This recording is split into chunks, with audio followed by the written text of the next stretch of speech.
El paisaje industrial es un proceso que en el territorio valenciano arranca en el siglo XVI con una actividad protoindustrial fundamentada en la minería, en las hilaturas, en los curtidos, en el papel, en la cerámica, también en la molienda.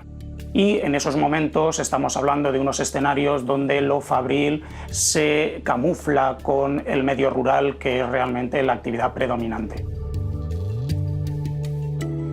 Cuando se habla de paisajes, casi todo el mundo entendemos que estamos hablando de un espacio natural abierto, libre de edificación, sin prácticamente actividad humana, pero el resultado de las actividades antrópicas, bien sea la industria o bien sea la urbanización, también es paisaje. Aunque a priori estos espacios pueden resultar menos atractivos para la mayor parte de la gente, existen conjuntos industriales y protoindustriales cuyas estructuras y sus paisajes pueden ser puestos en valor con fines didácticos y con fines turísticos.